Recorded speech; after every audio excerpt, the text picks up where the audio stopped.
The number one thing that is important to travelers in almost 22 years of experience, in my opinion, and I think in most of your opinion, this is not any kind of wild prognostication, is your pay, ladies and gentlemen. Payroll is incredibly important. It can ruin your relationship with your recruiter, your agency. It can put you in a bad mood at your facility. It can put you in danger if you don't have some, preparedness, if you will, for not getting paid in a week. So it happens all the time. The crazy thing is it's relatively common in our industry.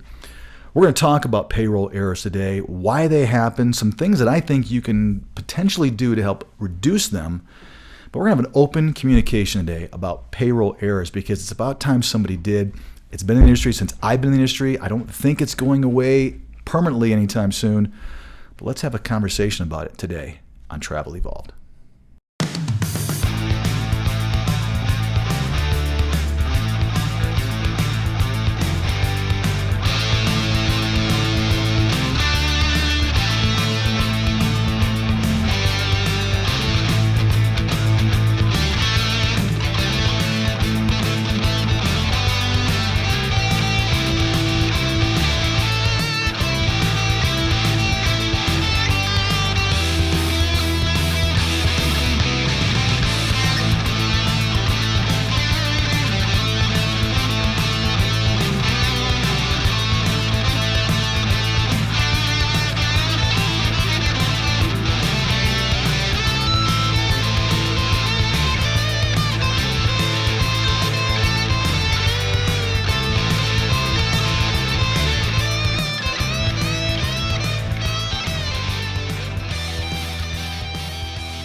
It's Travel Evolved. I'm Mark Holloway. Welcome, everyone.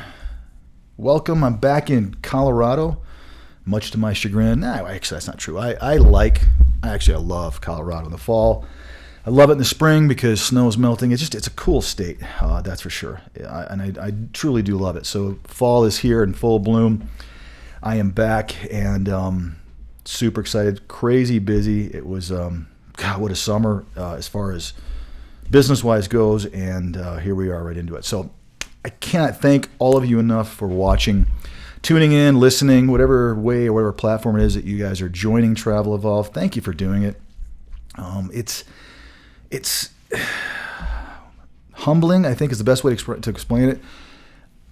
And I'm also really excited because it seems to me like most of you are saying, give me some more. You guys have all known. I've been on social media off and on, and for the majority of probably 5 good years. So a lot of things that you see me put out there are older. It just depends on the timeliness, if it still is appropriate for today. But really, we're doing a lot of really cool stuff. And I want to get you guys thinking. I want Travel Evolved, as you guys know, to be your go-to place where you're going to hear some things, to be able to couple that with the information knowledge that you guys already have. It's incredibly important. You cannot just go by what I say. But I'm hoping that what I'm bringing to the table a little bit is just that uniqueness of, if you really want to know what's happening, what an agency's thinking, what's going on at an agency, you got to tune into Mark and Travel Evolved because we're going to tell it to you. My whole philosophy is I don't think that anything should be secretive in our industry. And unfortunately, a lot of stuff is. It's not really meant to be by design. Sometimes I make it seem like, oh, God, everyone's really out to get you. I don't think that's really a fair assessment. And if I do, I apologize for making it sound quite as bad as it is. I think companies are out to make money. I think that is legitimate. I'm not going to back away from that. Unfortunately, like I've said, you get in the way sometimes of them making money. If you're educated and smart, they don't like that. We don't like that. We like to be able to have, people just, roll over and obviously make huge margins on every hourly bill rate we get at hospitals, but it doesn't always work that way. So it's not that there's purposely saying, how do I really get the traveler? No, it's more about how do we make money, and it doesn't oftentimes matter who's in the way. So that's really what it comes down to, and that's kind of what I always try to say. If I'm really trying to sound like I'm being not anti-agency, I'm just being honest. And again, I think that's important. And I don't know why our industry isn't more honest about it. I mean, most industries, if you're dealing with a salesperson, you're dealing with a product, you're dealing with a price, it's pretty out there, and you shop around for everything.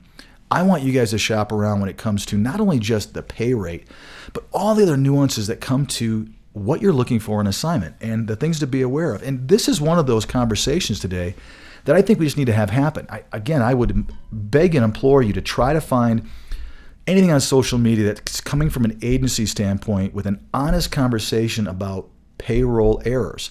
Yet, you're not going to find that, I should say, but yet all you see out there, and I will say, honestly, it has decreased a little bit. And I'll explain, I think, why.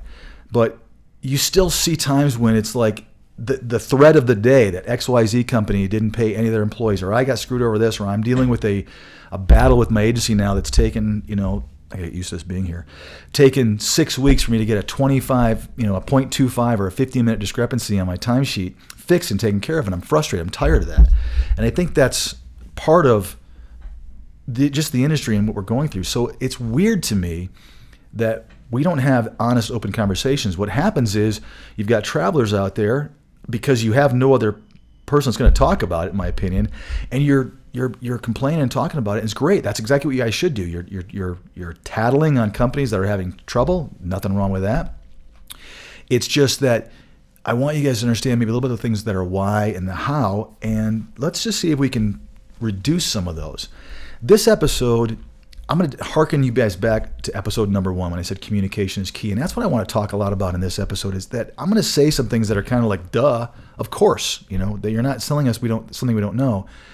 But I want you guys to understand, maybe just to think about why these things happen.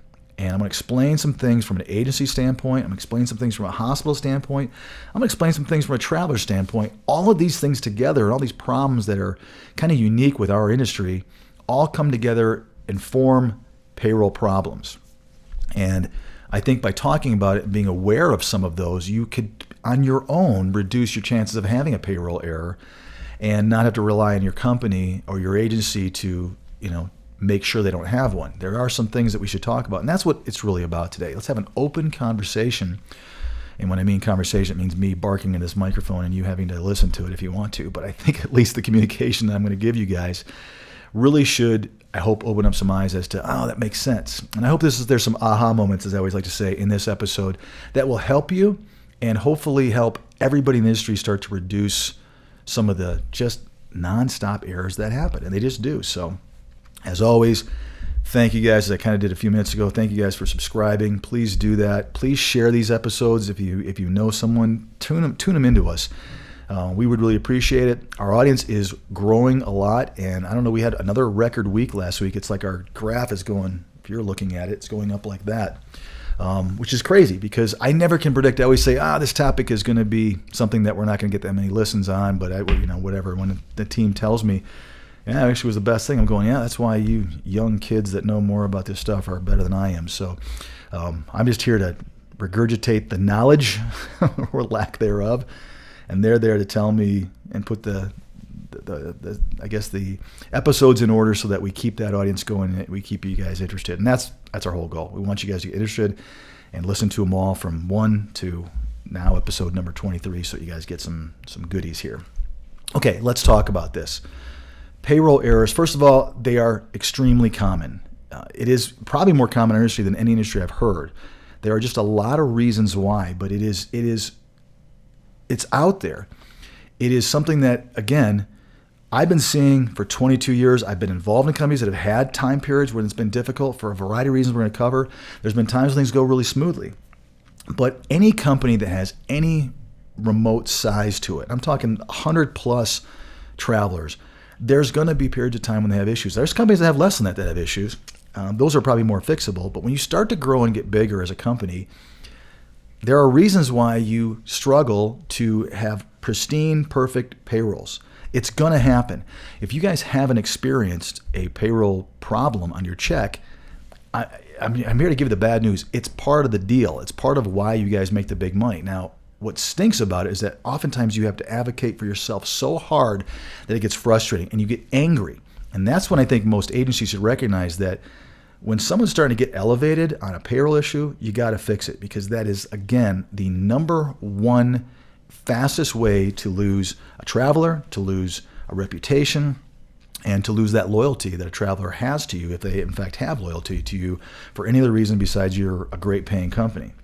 So this is probably not going to go away anytime soon. I do think that, being that right now the recording this, it's late we started the fourth quarter of 2021.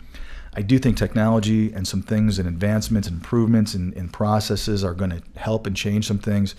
I just think it's inevitable. But I think also it's never going to go away, period. It just won't be a perfect, pristine system.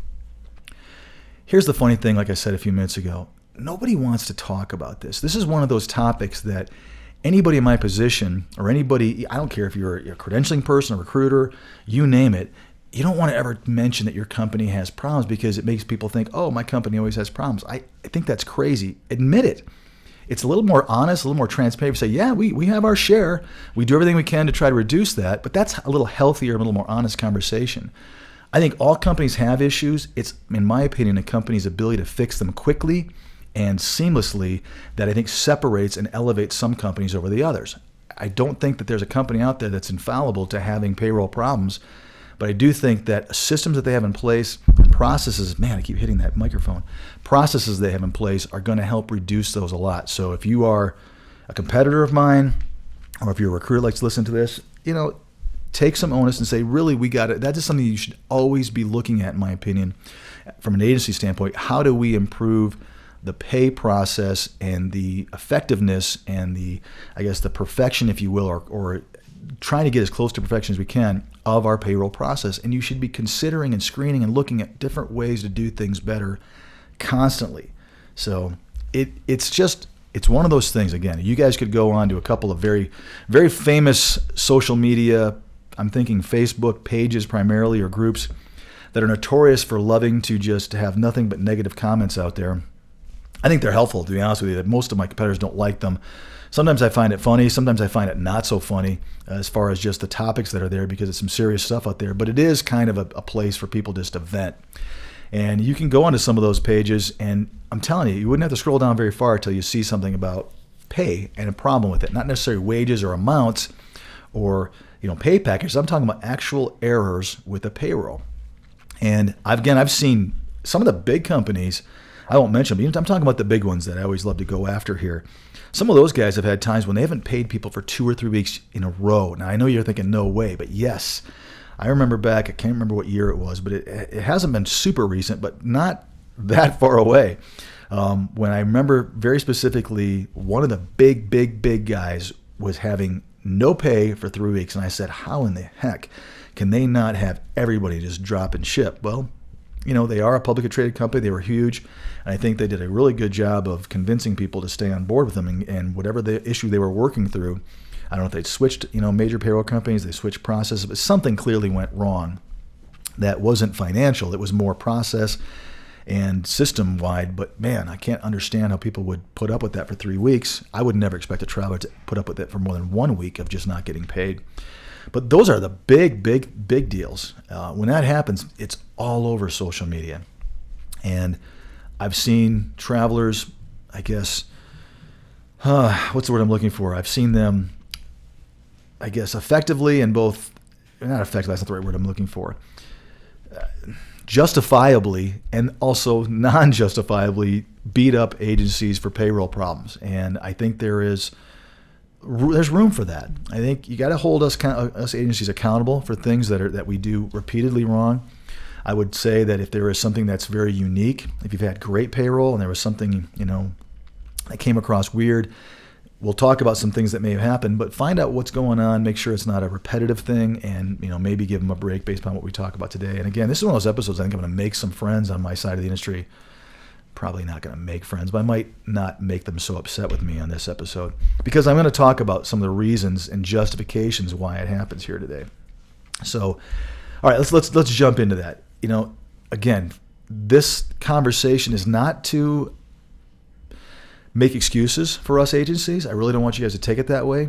I'm just trying to explain to you so that maybe you guys have a little more understanding and have a little more patience if and probably when some things go wrong. And again, like I just mentioned, if you've got it happening here and there, I think that's hopefully something that you guys can understand will happen. If it's pretty frequent, if you're having that happen, once or twice every assignment, that's probably not a good thing. If it happens more than that, I wouldn't work with that company again. Personally, I think it's just, we all know how important this is. So if it's happening more than that, then there's there's obviously a lack of concern or who knows what's going on. Communication. That's what we're going to talk about. I'm going to communicate the deal with it. So first of all, there's a huge variety of reasons why there are payroll errors. That's going to be hard for me to say throughout this episode. Let me just start by talking, again, I'm going to give you all the excuses from an agency standpoint. Bear with me, listen to them, and kind of nod your head and go, yeah, okay, I understand that. First and foremost, there is an unbelievable amount of different timekeeping mechanisms that you guys all have to deal with on your own at a facility. You walk in orientation. This is the way we do it. I always go to the FedEx and the standard brand of the Kronos report. That's probably the most common, but there are a lot of versions of a timekeeping mechanism that are punching in, punching out automatically.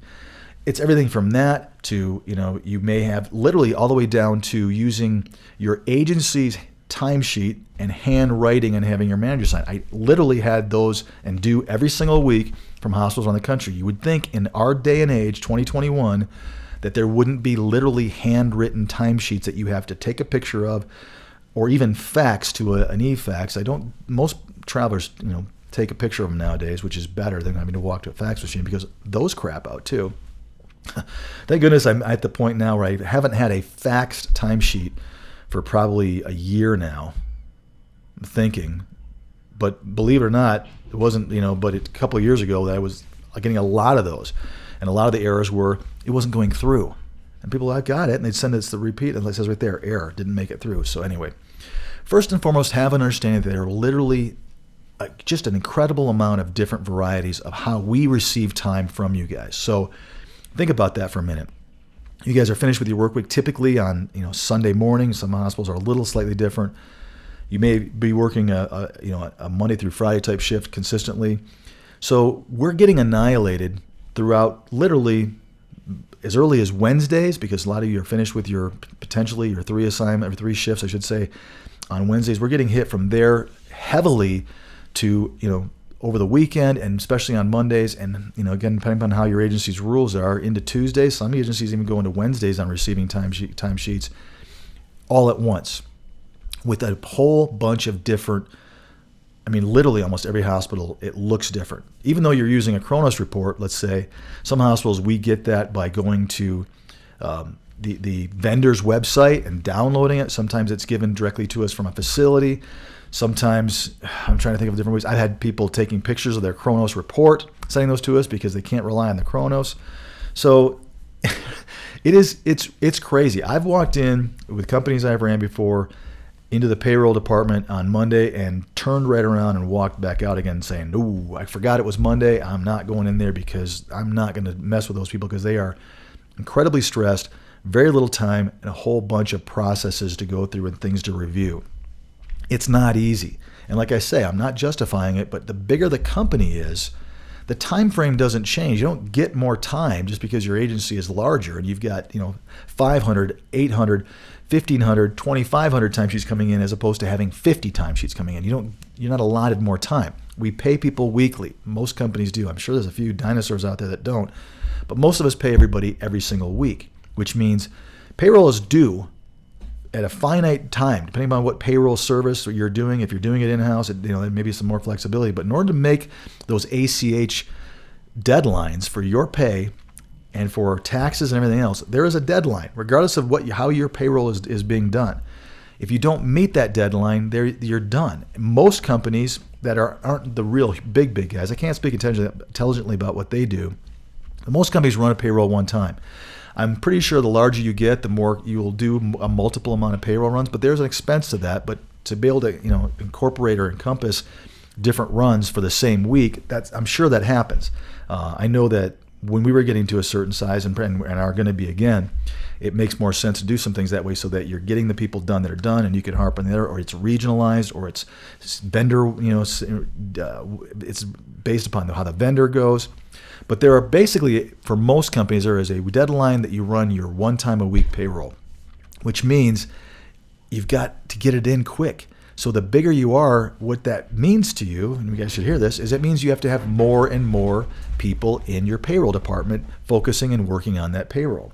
You don't get to, have more time. So it's an interior and internal expense, I should say. And so that is a big deal. Every time you get a timesheet in, you've got to say, where am I getting it from? What is it I have to do? And I'm telling you, Kronos Report, if we just talk about those in general, we have a pretty major vendor that doesn't take time off of the Kronos Report, and they make us do that manually. And if they aren't thinking about that and they don't know that rule in payroll, then you're being overpaid.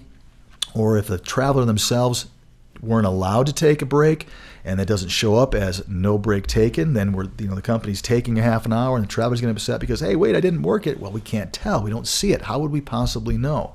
And how do we validate that so that we make sure that we can get paid for that hour too? It's one of those things, just again, transparent.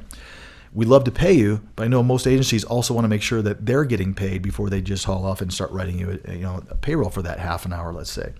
So it's real, it's tough, but just considering the number of different types of timekeeping that come into any agency every week, I want you guys to go, yeah, that probably is pretty daunting, especially for those of us that are growing very, very quickly. It means you have to be ahead of that curve and make sure you've got plenty of people to handle payroll effectively, efficiently, and you get it done way before the deadline so that payroll doesn't get stopped or cut off or worse, or case scenario, not even ran.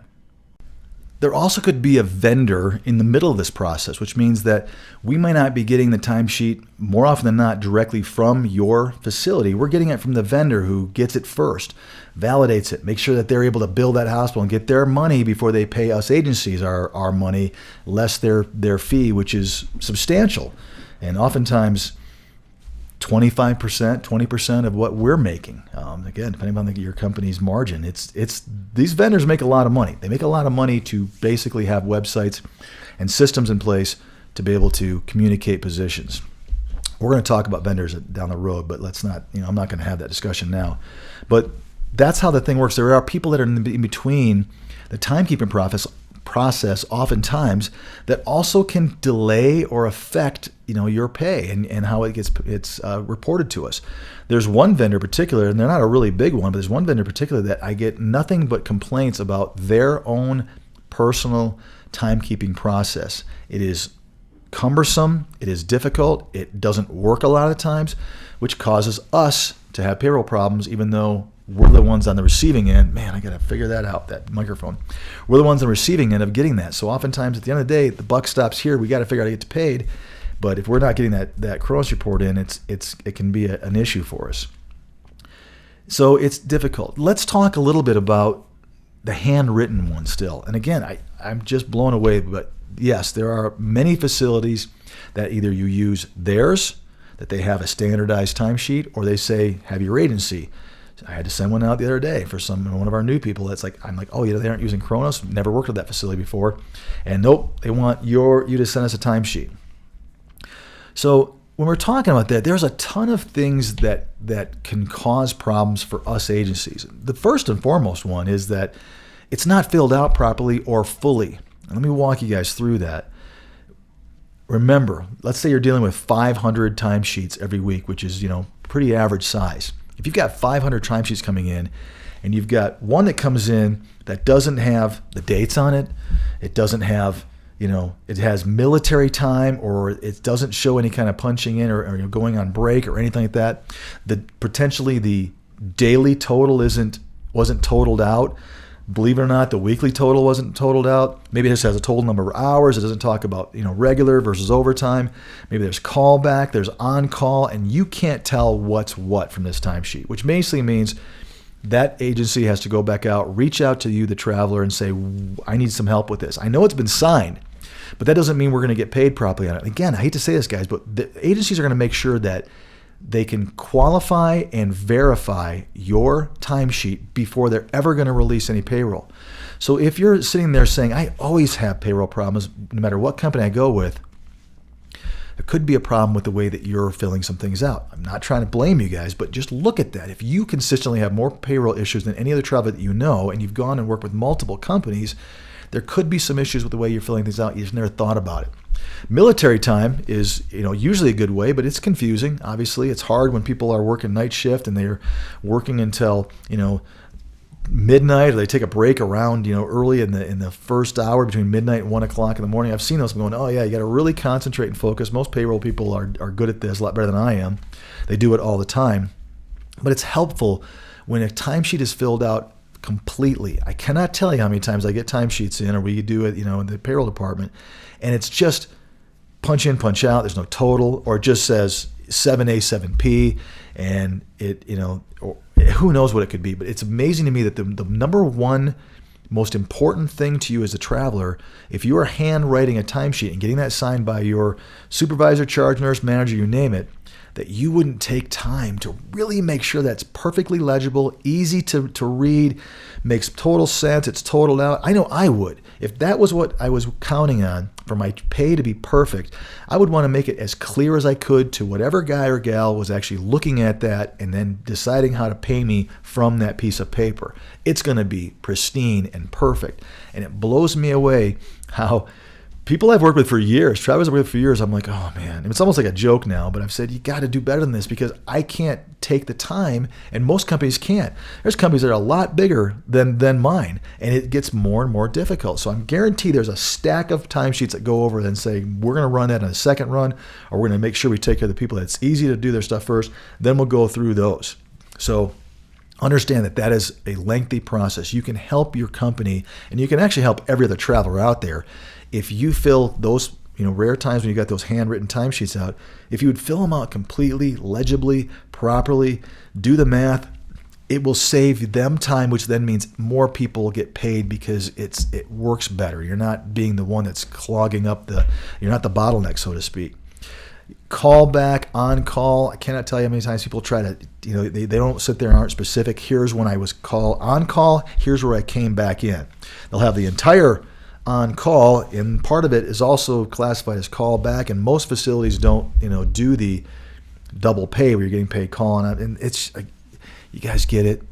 I'm going on and on about this, but those handwritten ones drive me nuts. I'm hoping for a time when all facilities will be on some sort of electronic punching in and punching out, which then causes some other issues for you guys, by the way. There are times when many of you, I've had weeks where I'm like, I cannot believe the percentage of travelers that didn't have a punch in or punch out on one of their shifts, which means the shift itself all goes away. You guys know that. So if you've got 3 shifts and only 2 of them show up, hopefully your agency has some sort of mechanism they can validate.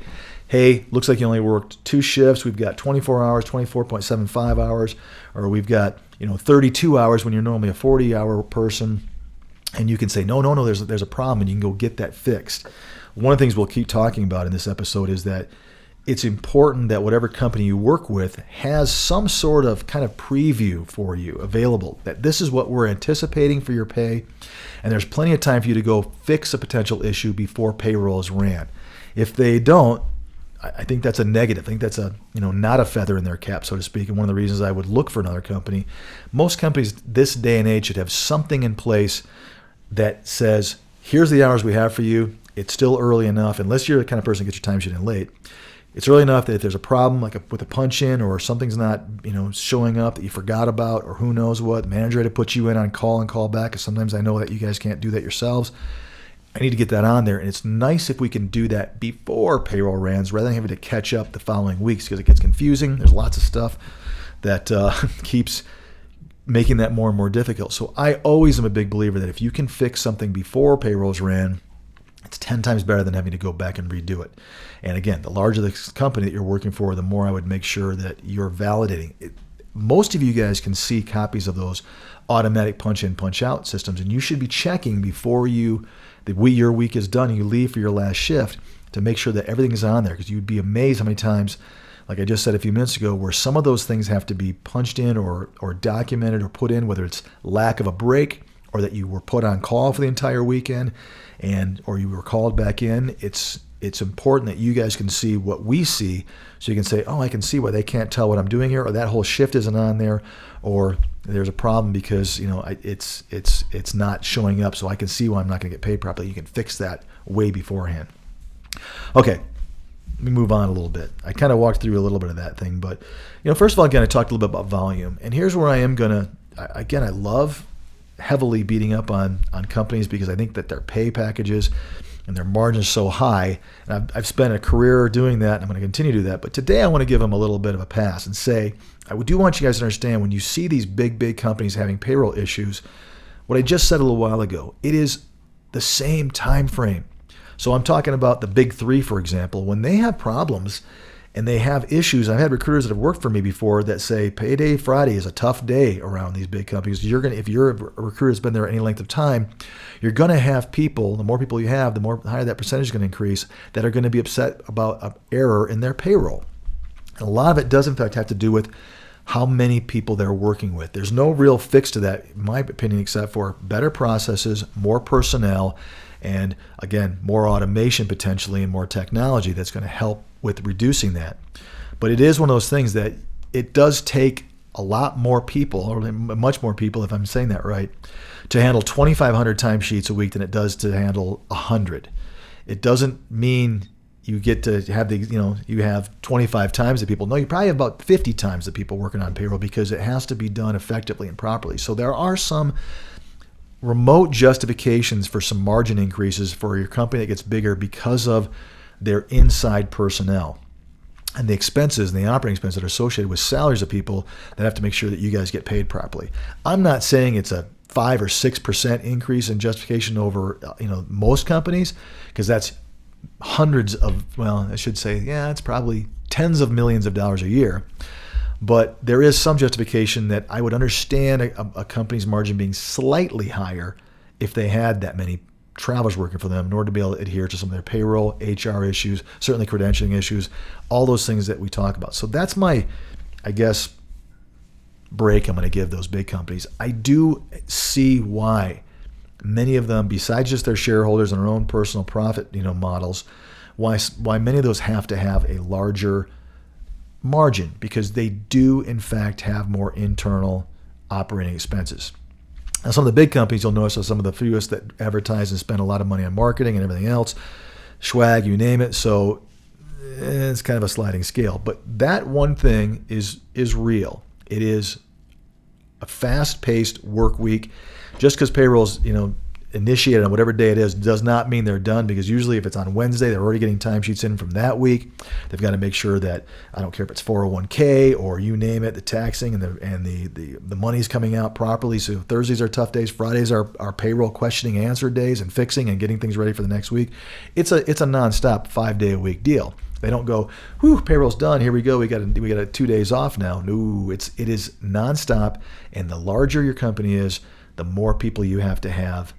It's not a sliding scale. It's an opposite situation. It is very dynamic in the fact that it's going to take more payroll people to handle fewer and fewer chunks of travelers because your company's so big. All right, I think I got the gist out. Here's one other thing I really want to mention, and I think it's kind of important and worth mentioning. Our industry is really unique in the fact that every one of your week's timesheets, and your pay, I should say, for those timesheets, oftentimes varies from the previous week and will vary from next week. What I mean by that is not just the hours, but remember, if your hours do fluctuate a lot, there's going to be potentially calculations that are based upon your tax-free amount. What do I mean by that? I don't want to get too detailed in this, but I do think it's important to kind of point out, this could be one of those aha moments for you guys.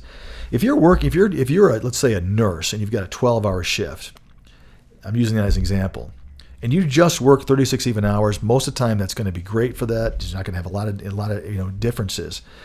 Every company does things different, but if you work, let's say, one more hour, a 37th hour, some companies, let's do the opposite. We can start with 35 hours. Let's say you only work 35 hours that week. There are companies that will reduce your percentage of your housing and your tax-free amount by 1 hour, which would mean 1/36th of your compensation would also, tax-free, would also be deducted. Not really the right way to do it. They really should give you the full tax-free amount and reduce your hourly rate based upon that. If they want to do a reduction on that, and they're not keeping track on the weeks that you've had more than 36 hours, and they're going to just ding you on the weeks you don't. I've seen companies do that.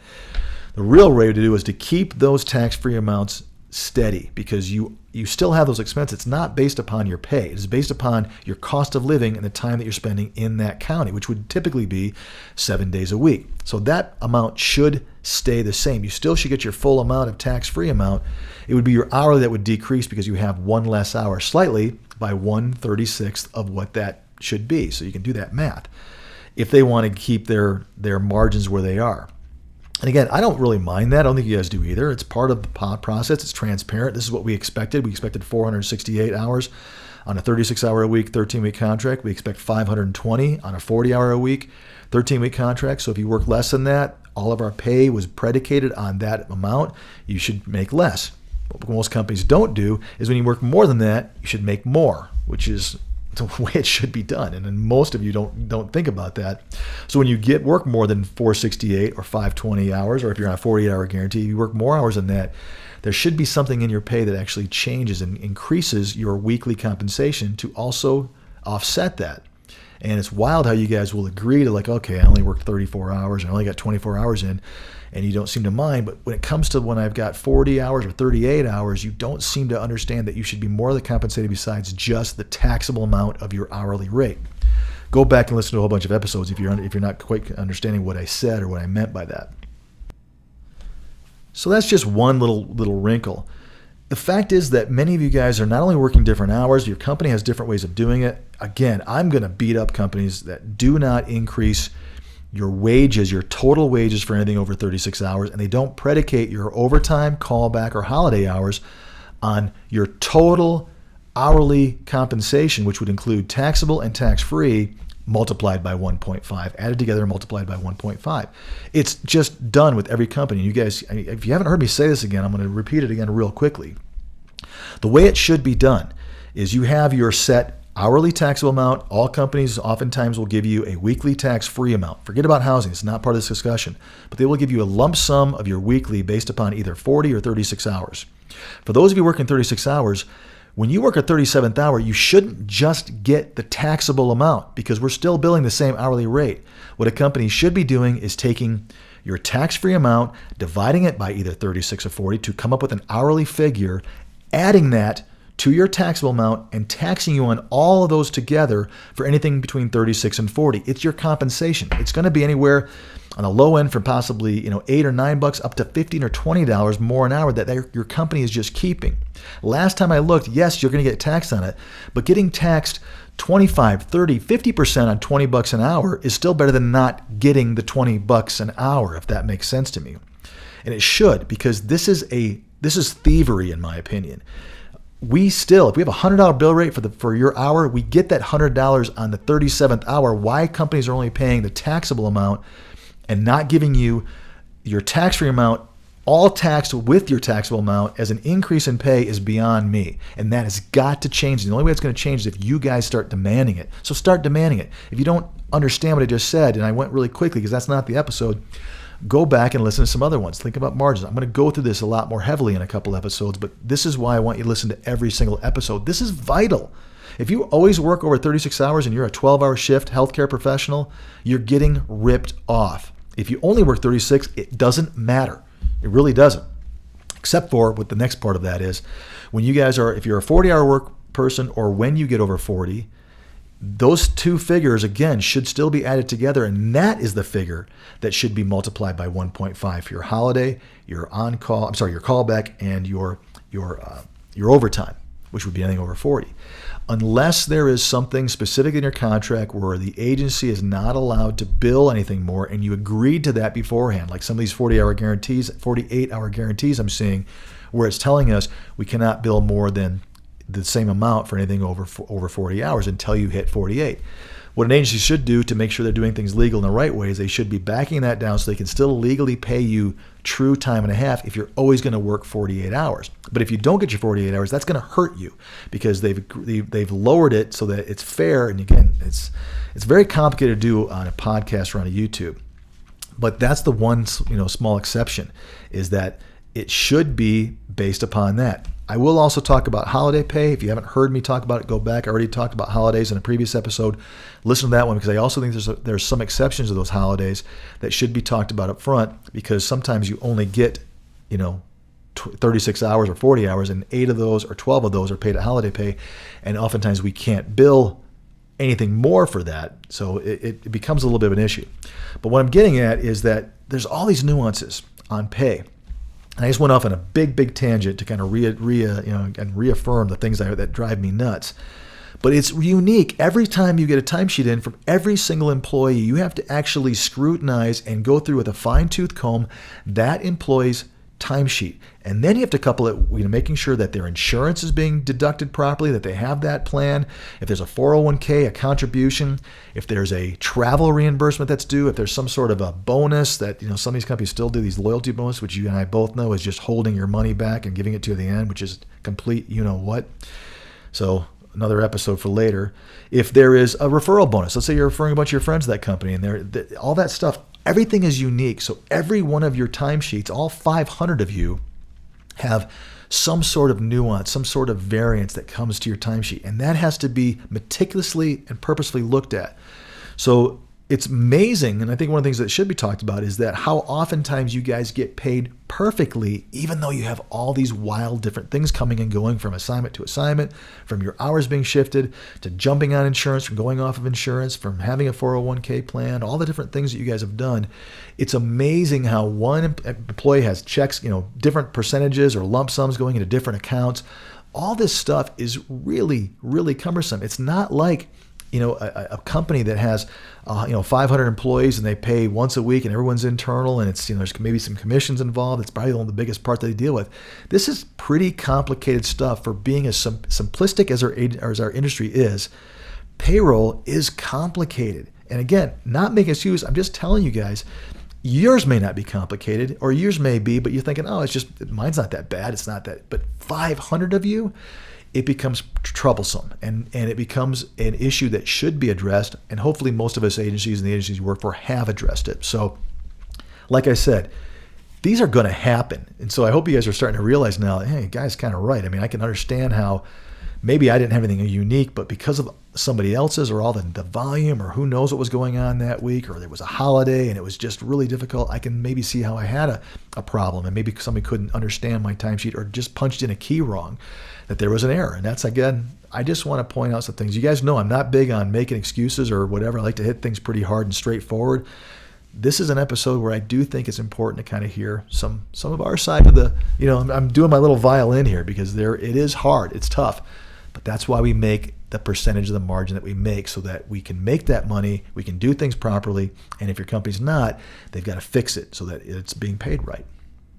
So again, I really tried to figure out how to do this episode without sounding like I'm just constantly making excuses for our industry. But I think those of you that listen to me repeatedly or have at least listened to anything I've said, that's just not my style.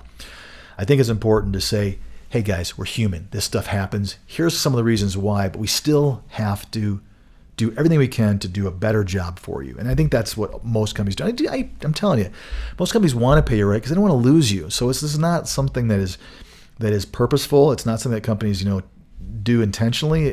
They just sometimes they have trouble because mostly, I will tell you, what I'm experiencing right now is a rapid growth in an agency. It's just the way it is, right? So the good thing for me is that I do episodes like this. I understand that. I want to be way ahead of the curve, especially when it comes to personnel, processes, and procedures that help us with payroll. I just think some companies that, especially smaller ones or people that haven't been doing this very long, some of these newer companies that come in that don't understand the history or what this business is like, and there's a lot of those out there, they get a little bit overwhelmed fast, especially if they're successful and they're growing quickly and have got the right formula, whatever that formula may be. So be aware of that, and if you're working with a company that is having repeated payroll errors, then you've got to either point out that you're having them, see if they can fix it, or you're going to have to go out with somebody else because this stuff is vital. It's important for you. It's the number one most important thing. All the stuff we talk about in Travel Evolved, none of it matters if you're not getting paid properly. Did you guys hear that? Nothing matters if you're not getting paid or not getting paid properly. It's important. All right, so here's I guess some of the things I want to talk a little bit about. Here's where I'm going to put a little things on you guys. And I really want to make sure I do this without sounding like I'm pointing my fingers, because I'm not. I'm just trying to say these are the things that I've seen that really exacerbate or sometimes are the only cause for payroll issues, and it's on the traveler. And I wish I could sit them down face to face, say, hey, if you were to do this, this, and this, we would never have problems with payroll. And I do that, by the way. I've learned after 22 years to make sure that's the case. But first and foremost, it's getting your timesheet on time. If you are in control of that, if your timesheet gets to your agency in a timely manner, you're going to be fine. I do understand sometimes you guys don't have control over when the Kronos report is either uploaded or sent to the vendor via us or sent to us via the vendor. I also know sometimes you guys are working on those handwritten timesheets and you have to give them to your manager, and he or she or somebody there, HR, you name it, are responsible for making sure your agency gets it.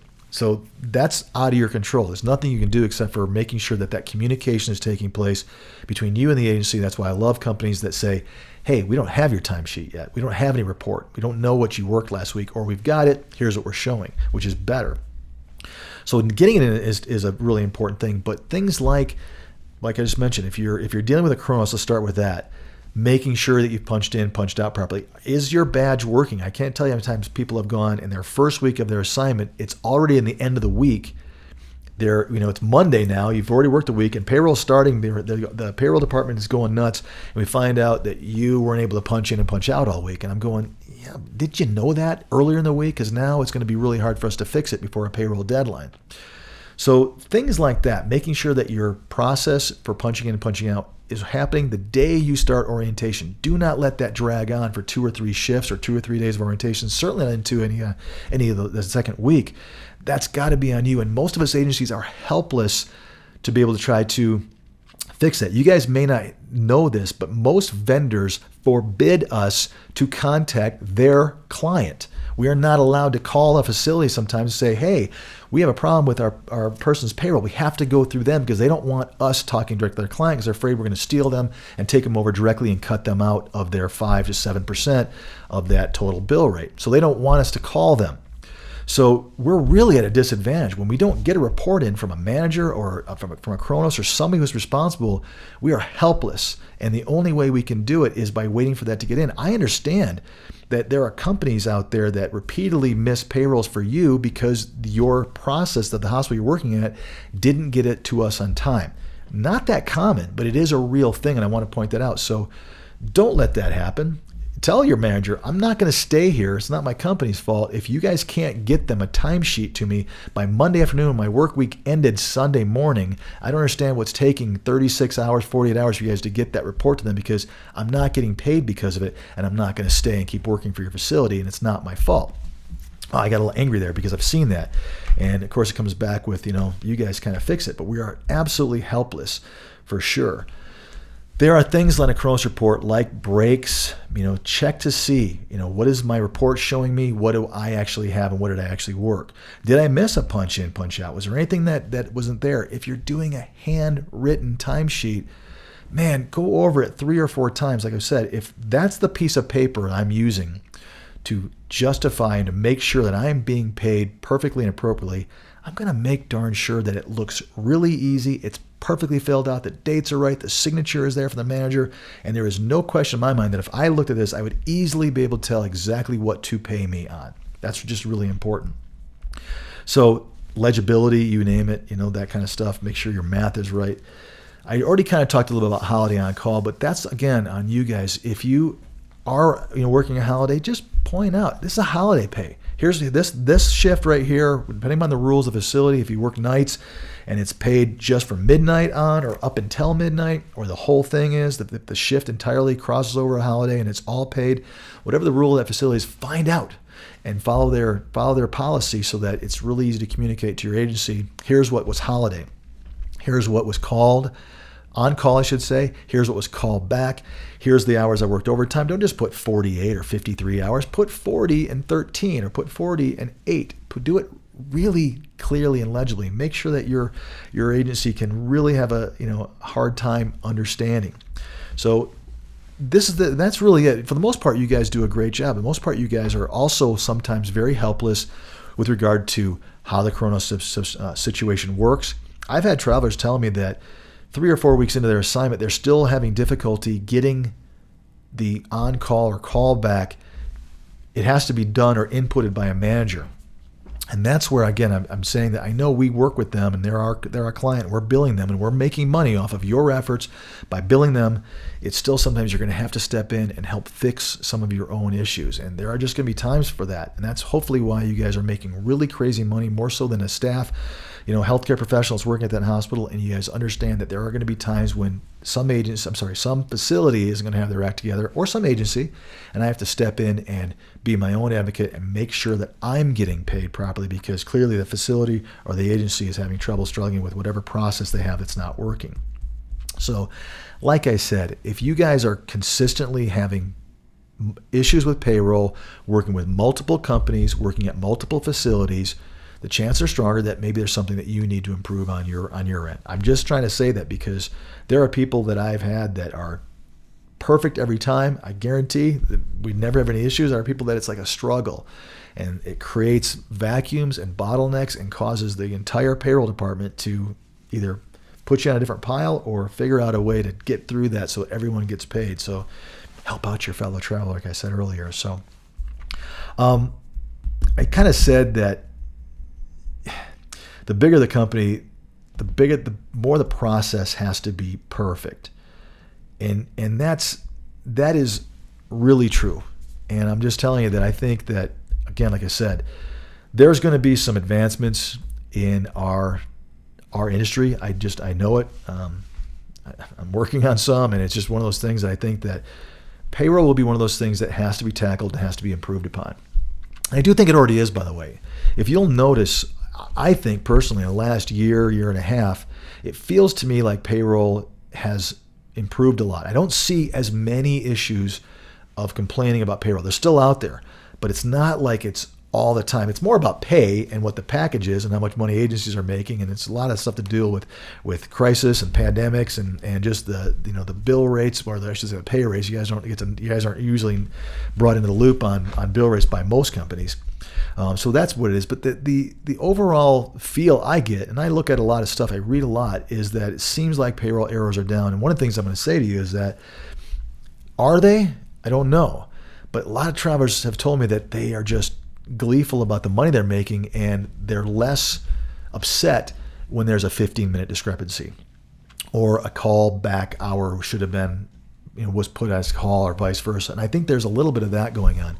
But I do think that technology is helping. I think more and more hospitals are going to a Chronos type automatic punch in and punch out, which absolutely has to help. I am personally seeing less and less of that. I am personally seeing less and less faxing of timesheets, which also creates problems when it doesn't come in on time, or it doesn't make it, or it was crapping out.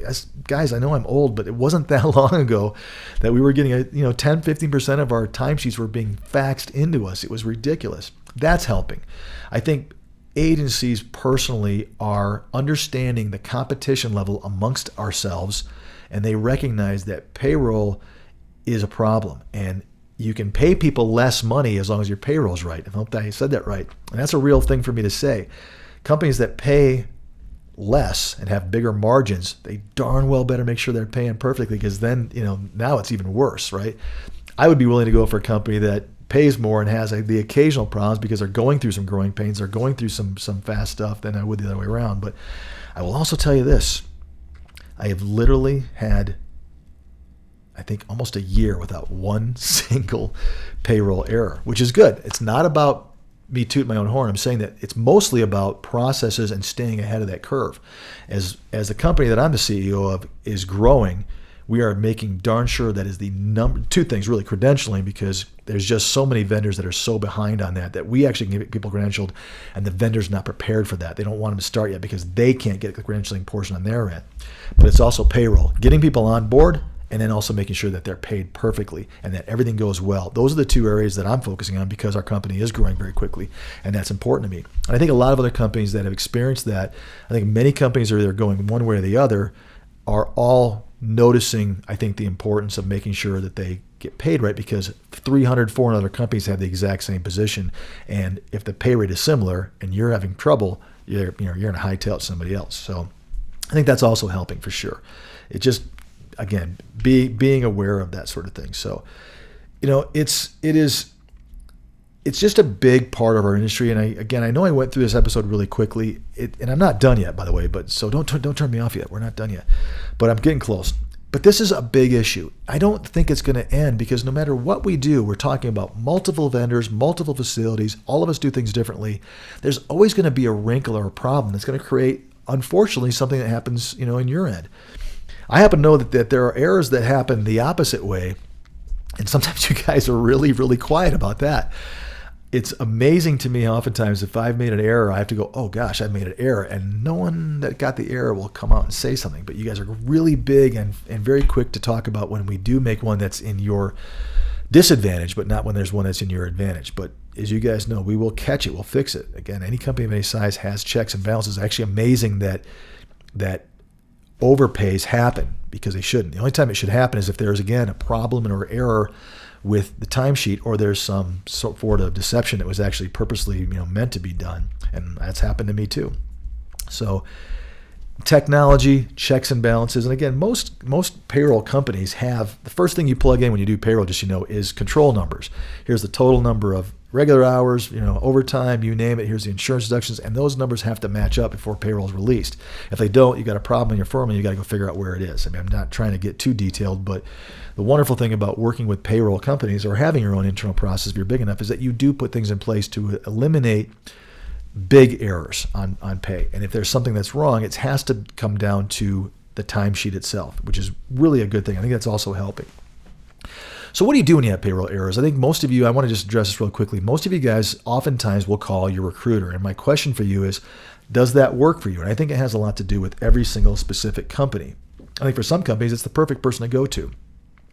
For other companies, as you guys know, recruiters have nothing to do with payroll, and all they can do is stomp their feet and let them know that they're going to lose commission because they got an upset traveler who's not going to stay with them anymore because payroll's an issue, which does work, right? It's kind of a roundabout way of it happening, but it does in fact work.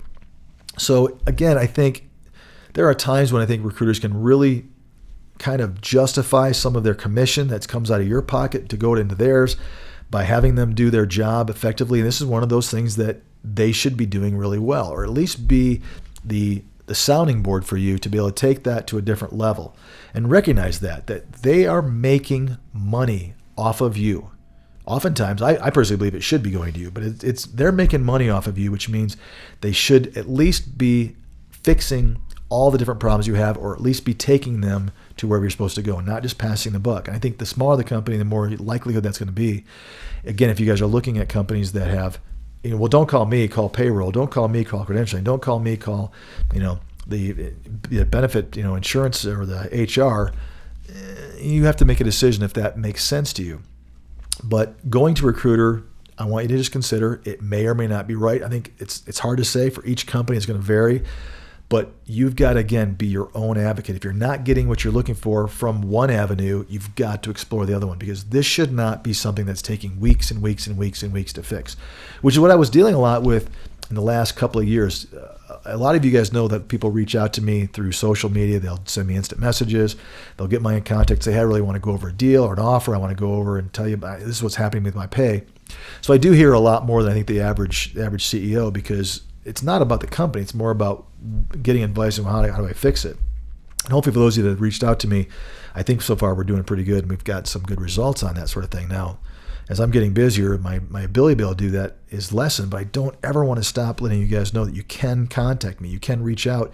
You can go to our Facebook group, which is Travel Evolved, and there's easily ways to send instant messages through there, and or do so, or see a post that's been done by one of my people. Usually they're using my profile, so even though I'm not posting it, you can see my profile and you can reach out and talk to me, or at least try to get some messages out to me. I'd love that. Understand that if I can't get back to you right away, it's just a crazy time, and right now things are really, really crazy for me, but I will do my best to respond back. But check to see what the right avenue is to fix your issue, and advocate for yourself, and do not let this thing be something that's taking weeks and weeks to get done. That's a big red flag, in my opinion, for the agency if they're having it that much kind of problems. So, consider that. If you guys haven't heard me on this episode, the main point, again, as I mentioned early on, was it's all about communication. I wanted to communicate with you, I guess, an inherent problem in our industry, that payroll errors are real. I think there's ways to reduce them. I think travelers themselves can help by being really concise and clear and perfect as best they can. I think companies should constantly be looking at their processes and how they do their payroll and doing their best to improve upon it, whether it's deadlines or multiple payroll runs, or having their process internally, which you guys may not even see, constantly be improving. But this is something that I don't think it's going to go away, but it should always be looked at and always be improved upon. And I think over time, as technology with coronavirus reports being more prevalent in more hospitals, back end things being done on us agencies and technology hopefully improving and increasing, I think things will definitely improve. So I just wanted to have that conversation. I wanted you guys to walk you through. Again, this is not a wow, what a great solution. I don't have one. I have hang in there, do the best you can, but also look at what you're dealing with on your agency, with you yourself, and see if there's a change that needs to be made on either or both of those avenues, and make those changes. Because again, I've always said, you guys are in control. There are so many of us that are scrambling to earn your business and to keep your business, that if payroll is something that is consistently a problem and it isn't anything you're consistently doing, then hold those agencies accountable, hold all of us accountable, and go out and find the agencies that are going to pay really well and also going to pay properly and reduce those payroll errors. So guys, as always, I appreciate it. This was it was a longer episode, but I had to get a lot of information and content into it to get it out there. So I just wanted to have this and address this one because it's one of those early-ish ones that I wanted to get it out there so you guys would have an understanding, and hopefully it builds some better communication between your facility, your agency, even potentially a vendor, and of course yourself. Guys, as always, I appreciate it, and I will catch you next time on Travel Evolved.